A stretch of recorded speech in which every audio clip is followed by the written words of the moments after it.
Welcome to Geniuses Cast. In this podcast, we introduce the movers, shakers, and disruptors in the startup world. We focus not only on the brand, but also the person who's shaping up the brand. My guest today is Simeon Rad, who's business executive for tech startups in Europe for Salesforce. Salesforce, as we know, is one of the world's largest enterprise software companies, and I'm extremely pleased to welcome Simon to the podcast. Simon, welcome, and thank you so much for joining this episode of our podcast. How are you? Pretty good, my friend. Thank you very much for having me. It's a pleasure to be here, Zeeshan. And very good pronunciation, by the way. As you can tell, my mother is a fan of fancy spellings, which usually adds 20 to 30 seconds to my introduction. So thank you for skipping that. Let's stay focused on the call for delivering quality content and a good conversation. Looking forward to it. Love it. Thank you so much for your time. You've been very generous. So I think the purpose of this is we would love to learn more about yourself, some of the companies you're working with, and in terms of opportunities that you're seeing for tech startups to grow and scale in partnership with Salesforce. So let's start by asking a little bit more about yourself. Tell us about your background, both personally and professionally. Sure thing. So I come from a very diverse background in terms of my family. I'm myself are British. I'm based out of London. I have been working in the Salesforce ecosystem for roughly 10 years now. But as a child, I moved around a lot, many different countries, many different languages, different cultures. So I was exposed to a lot of diversity. And it always stuck with me as a kid in terms of keeping an open mind and always judging people based on character, not preconception, which is probably why I work in a field where you meet a lot of people and you have to assess skills, you have to assess the ability to execute. And that has been my role mostly in the ecosystem as well. I worked in both on the ISV side and the SI side, so as a software vendor, as an app vendor, and also on the consulting technology side, both in enterprise sales and architecture. So you could say I'm a problem solver, but at heart, I'm also a people person. And that has led me to my role at Salesforce, where I have to combine those to work in effectively partnerships. So my job is to make partners successful, and I'm always on the lookout for new innovators, entrepreneurs, somebody who brings something new to the table, and how I can shepherd their success to ultimately increase the value proposition all customers in the ecosystem benefit from. Very good. And I think obviously you mentioned, you bring an amazing, diverse, and versatile background in terms of your experience. Tell us what sort of leader are you, and what does true leadership mean to you? Sure. To me, accountability is one of the most important metrics when it comes to leadership. What you see often is operational deficiencies come from a lack of personal accountability, where a lot of blame shifting is going on. And equally, I look at founders and entrepreneurs who have to become leaders for their own organizations themselves to varying extents. And I look for that trace of accountability as well. Interestingly enough, just this week, I'm going to recommend, there's an interview with Phil Spencer from Microsoft, who heads up the interactive entertainment, so the Xbox division. As you know, they are going through right now a number of high growth, high expansion projects. They purchased ZeniMax for $7.5 billion, and they're in the process of purchasing ABK for over $30 billion, one of the largest acquisitions in Microsoft's history. And I follow it very closely because I find it, interesting. I view a lot of these partnerships and acquisitions they built similarly to the partners and the applications that are built in our ecosystem at Salesforce, and how you manage, again, a rich, diverse portfolio of software products that are all falling underneath your umbrella. And this week you had an interesting situation where something wasn't up to scratch. It wasn't up to standard. The process of acquiring the 7.5 billion acquisition resulted in certain products, certain applications, certain interactive entertainment products, games in that instance, already being in development. So it was a bit too late to pull the plug on it. It was a bit too late to course correct, and something shipped that wasn't really ready. And instead of playing a blame game, Spencer, as the lead of the division, as the CEO of the division, stepped forward and claimed responsibility and acknowledged where they could have done better, and immediately could see the thought patterns of being a problem solver and thinking how he can use this experience to do better next time, and what strategic steps and moves he needs to make to prevent this from happening ever again. And I think that's what really, separates successful people from non-successful people. Everybody fails, everybody bumps into roadblocks, everybody has setbacks, but successful people only tend to deal with these things once, and then they learn from it and can adapt. So that's a very good skill to have if you want to be a leader. Very good. So I think it seems like the advice for founders is, fail fast, learn from it, accept your responsibility, and move on. Exactly. Exercise accountability in yourself, and then you can exercise it with others as well. Sometimes I have to do that in my role as I act as a pseudo business manager and stakeholder in every business that I shepherd. I have to hold them accountable, but it all starts with my own accountability.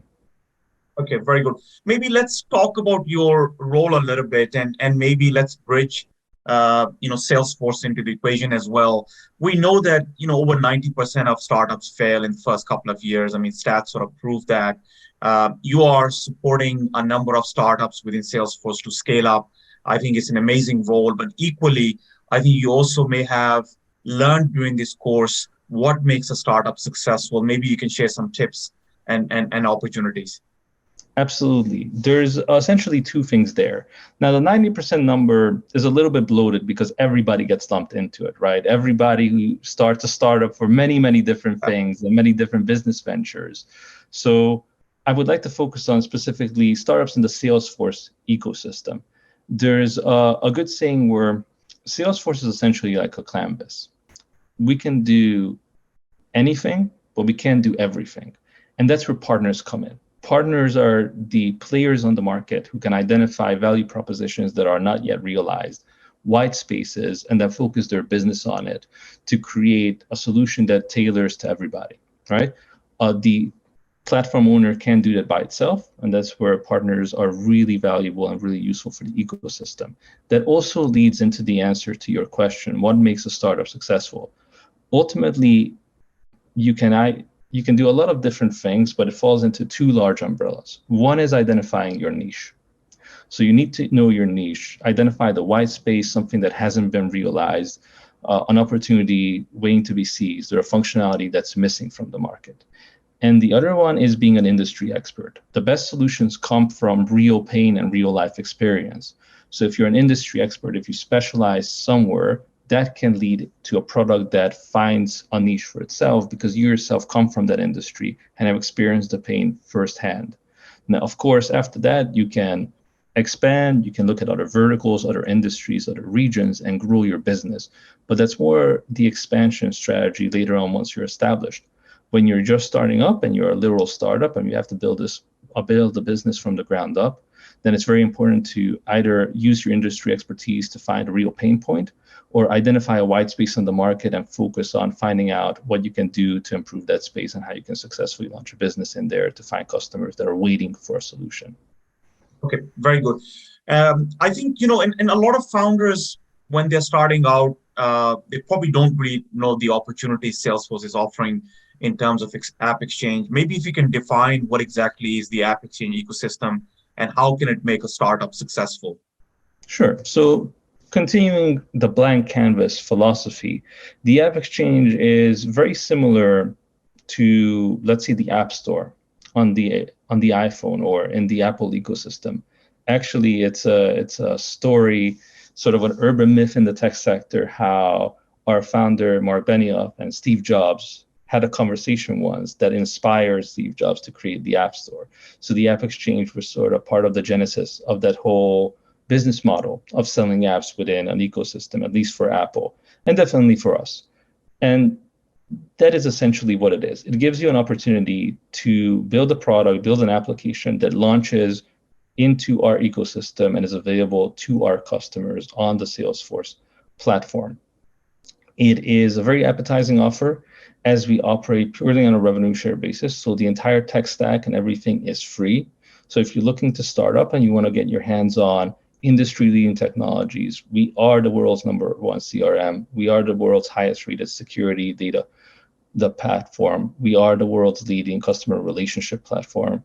We have expanded our product portfolio into marketing, commerce, APIs through the MuleSoft API engine, as well as communications through the Slack comms engine. These are all industry-leading technologies. And as a partner, you can build solutions that integrate and complement the customers that use these solutions, which is very, very powerful. So in terms of go-to-market, finding an audience and realizing a tech stack that can bring the most out of your idea, I don't think there's a better offer out there. And personally, in terms of Salesforce's values of being customer-centric, focusing on trust, focusing on security, and being a partner you can rely on, a partner that is a true collaborator, that cares about you as an individual and cares about your business and is there to shepherd and guide you, has the reason my role exists. That is very hard to come by on the market. So it's a good value proposition, both from a business, technology, and personal relations standpoint. Very good. And we know obviously Salesforce has a massive install base, and a lot of founders, watching this episode would be interested in reaching that install base, which essentially are the customers, as you mentioned, various industries. When you are, looking at startups to onboard and bring them onto Salesforce ecosystem, what are the top 3 things you're really looking for when partnering with a startup, and how do you help them succeed within the ecosystem? It goes back to the propositions I mentioned previously. So first, I look if this solution is innovative in a new white space that we haven't reached yet. It opens the door for customers who don't have dedicated solutions because of their niche. Then secondly, I look at the industry expertise. Like, it may be an industry that already has solutions available on the market, but as you know, it's the nature of business for some players to get complacent after success and stop innovating, which allows an industry professional to identify, hey, actually, this could be done better. Actually, there's no solution tackling this particular part of the problem. Actually, I could build an innovative solution that builds on the ideas from other vendors, but also goes further and offers a better user experience or a more end-to-end business proposition. And thirdly, I look at it if they're a serial entrepreneur. I think Salesforce is a terrific platform to realize ideas. So if you have a successful track record as an entrepreneur before, if you were part of a startup or you founded a company or you had a previous role that was key in the success of a previous venture, then I'm very happy to have a conversation, because Salesforce is definitely a home for ideas. So if you want to do it all over again, it's the best place for you. Okay, very good. I think, obviously we're going to probably shift a little bit and move on from a startup to scale up phase, which is probably the dream of our founder. And you obviously have helped over the years many startups scale up through various technologies, tools, and processes. You do speak to a lot of founders as well. One of the key aspects, as a startup, is starting to think about scaling up, is building the right team. What type of teams are you looking at, particularly when it comes to partnership with yourself, being in place by the startup? Sure. A lot of people overcomplicate usually these questions and answers when it comes to what do I need to do to be successful? What do I need to do to get going? And that's sort of the first mistake. You have to get yourself out there. You have to get your product out there. The most important question you need to face and the checkbox you need to cover is ability to execute. You need to ask the questions, if this particular event happens, if this opportunity comes along, am I in a position to execute? That could be commercial execution. Like, if I have a potential customer 0, am I able to negotiate? Am I able to close the deal? Am I able to leverage a personal network or build a pipeline? So I'm not just building in isolation. I'm not spending 3-4 years product building without any commercial viability or any actual customers waiting for the solution to hit the market. Equally, do I have the sufficient level of expertise on my end to have control over the technical life cycle, right? You can outsource things, and there's plenty of talented developers and plenty of options there if you have the funds. But do you have the ability to efficiently execute technically, retain control, have sufficient level of visibility, so it's not a runaway project and you end up with a subpar product because you didn't have the sufficient level of visibility or expertise to know what you're getting from the developers you hired? And equally, are you in a position to fund the project? You don't have to have necessarily angel investors or seed funding. You can bootstrap yourself. But it's a combination of all those elements. So I'm either executing based on my commercial expertise because I have a network, I have a series of previous businesses where I can draw customers in from, or I have a network where I can raise funds, I can get initial funding, and I can pay people to assemble a team, or I have technical expertise where I can autonomously move forward and build something myself or with a technical partner who I bring on board as a founder. So it really comes down to those pieces. You have to ask yourself, are you in a position to execute on the different challenges ahead through one means or another? And if you're not, then probably it's going to trigger a domino effect, or you're going to build a house of cards that's bound to fail. Okay, very good. So it seems like, having the right product fit, but equally, finding those a few pilot customers early on is key as well. So apart from team, apart from, maybe few customers early on, the right product and market fit, are there any other areas you think that entrepreneurs should be looking at, particularly when it comes to building the foundations for scale up? Sure. So I think leveraging, your personal network to find customers is really important, right? Your end goal is autonomous success, and your first goal should be no more than 5 customers, right? That stabilizes your business, it validates your solution, and it generates revenue where you can operate independently. So that should be your first operational priority. Either have a co-founder or an employee one who's able to build a pipe and leverage a network to find customers, or partner with an entity such as yourself at IndustryGeniuses for go-to-market and finding an audience.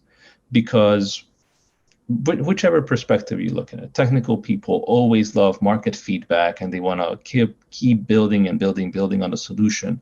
So from that point of view, a customer that is willing to sign up for a pilot and is willing to put revenue on the table for you is more valuable in terms of feedback than a freemium product is, unless that's your specific business model. From a commercial perspective, if you have the best product in the world, but you're unable to sell it, then you will fail. So it's very important to nail that as well.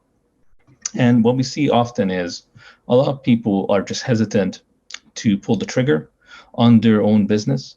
And there is such a thing as spending too much time in the kitchen and overthinking things or overdeveloping things. Launch at the right time when you have sufficient value proposition, but in order to get there, you need to be able to start having the conversations with your customer zeros to get an idea, okay, what is the point where we can achieve buy-in? And when do you think is the right time to start a business, or when the situation is calm, or when there is crisis in the market? Right now we're going through massive change, and there's bad news after bad news in the market today. When is the right time, Simon? We're very confused. Well, there's no definitive answer for that, because every problem is an opportunity in disguise, So there's never an ideal time for everyone, and there's never a wrong time for everyone. It's on a case-by-case basis.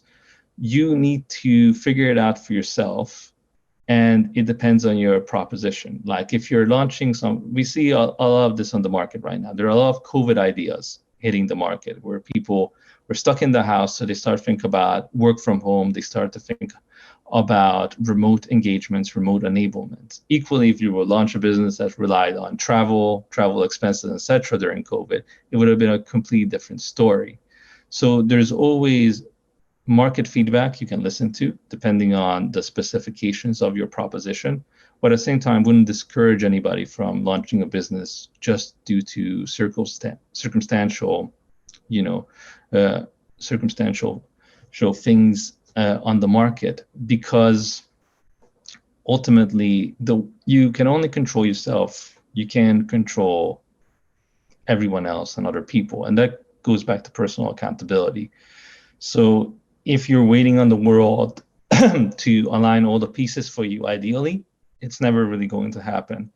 You have to stay focused on what is within your control, optimize your ability to execute on all the key areas: product development, commercials, technical expertise, customer service. And if you have a strong enough value proposition for somebody to buy it, you have a team to service it, and you have a team to build it, then you're good to go. Very good and very well put. I think so. Finally, any final thoughts you'd like to share with entrepreneurs who are looking to either partner with Salesforce or just simply looking to scale up? Any advice that will help the startup founders? Going back to basically the summary of the entire discussion, exercise accountability, think of your strengths, think of your weaknesses, identify the gaps there so you can strengthen your position for execution. Don't hesitate to make the leap to the market. The market will give you feedback. The market will listen to you. If you are able to execute on your items, you will find a customer, and ultimately focus on identifying your niche, focus on identifying your white space, leveraging your historic successes. And if you don't have some, focus on your personal experiences, your pain points. What would you have liked to have seen in your career on the market if you're working in B2B, or as a consumer if you're working in B2C? You know, what solution would have made your life better? And start thinking in those dimensions to build a company. Very good. Thank you so much, Simon, for your time. If you are a tech startup founder looking for an amazing partner, feel free to connect with Simeon Rad, who's business executive for startups at Salesforce. Thank you so much. Thank you, Zeeshan.